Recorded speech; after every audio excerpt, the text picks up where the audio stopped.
Assalamualaikum warahmatullahi wabarakatuh. Jumpa lagi dengan saya Zakiyah Darojah. Ya, kali ini saya ingin sharing tentang tema mengapa orang baik malah seringkali terluka. Ya, orang baik mungkin saking baiknya jadi tidak mau menyakiti orang lain, sehingga ia rela menyimpan semuanya sendirian.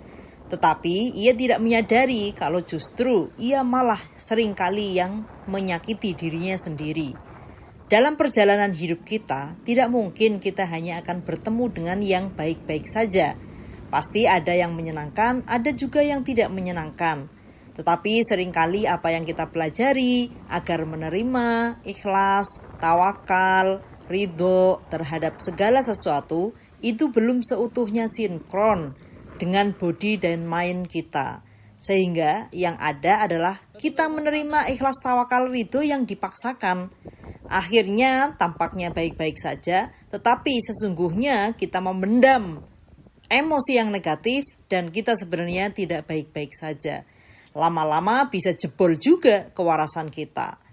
Saya pun dulu tipe orang yang memendam. Susah sekali untuk asertif, susah sekali untuk mengungkapkan ketidaknyamanan di dada, susah sekali untuk melawan, takut sekali jika dibenci orang, merasa bersalah ketika harus berbicara, khawatir menyinggung orang, dan lain sebagainya. Berkedok menjadi wanita solihah tetapi bagaikan mawar, cantik penampakan namun berduri di dalam.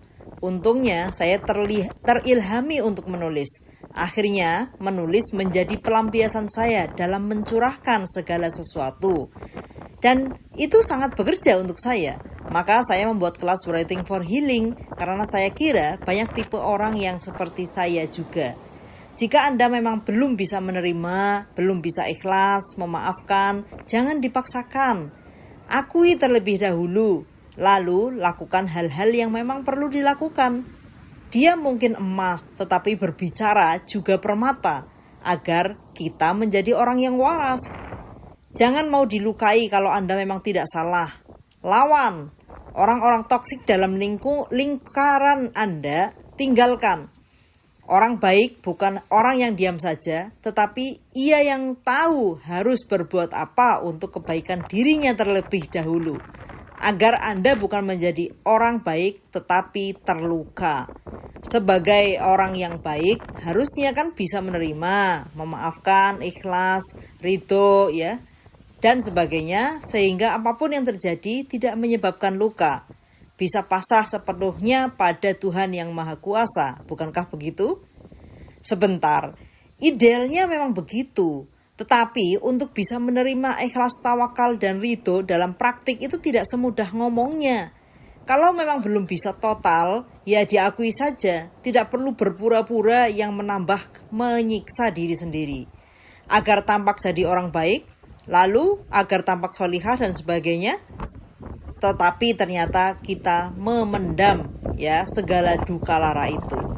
Perang terbesar kita memang perang terhadap hawa nafsu atau ego kita sendiri. Karena itu yang dinilai dari perjalanan hidup kita. Dan satu-satunya jalan untuk meluruhkan ego adalah memunculkan spiritual kita. Saat spirit kita yang menjadi raja, ego akan menjadi kecil dengan sendirinya. Tetapi melatih spirit tidak semudah membalikan telapak tangan. Butuh proses panjang yang membutuhkan waktu, belajar, latihan, termasuk menghadapi hal-hal remeh sampai yang rumit di dalam hidup kita masing-masing. Itu merupakan latihan meningkatkan spiritual kita. Jadi kalau ada yang cerita masih kesulitan mengelola emosi, masih memendam, masih tidak bisa memaafkan, dan usianya masih 23 tahunan, 20-an tahun ya, 30-an tahun, ya wajar, masih muda. Tunggulah usia lebih menua, insya Allah akan lebih bisa memaknai hakikat menerima tawakal, ikhlas dan ridho. Yang utama bertahanlah dengan terus belajar, berlatih dan memohon petunjuk dari Yang Maha Kuasa.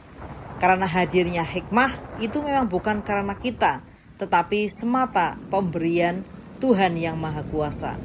Maka salah satu nikmat agung adalah ditanamkannya hikmah di dalam hati kita. Karena terkadang yang sudah berumur, yang sudah banyak menghadapi tantangan hidup, ya masih sama saja dari waktu ke waktu, nggak ada perubahan. Yaitu hanya karena petunjuk dari Allah sajalah kita mendapatkan hikmah. Terus berarti kita diam saja? Ya enggak juga, kita kudu ada usahanya. Belajar, berlatih, yang terus menerus.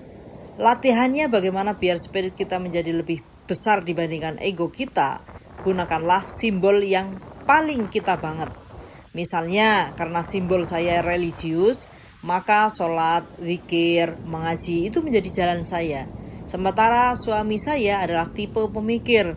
Jalannya adalah lewat tafakur, menyelami dunia sains, filsafat, dan juga agama. Nah, simbol Anda apa?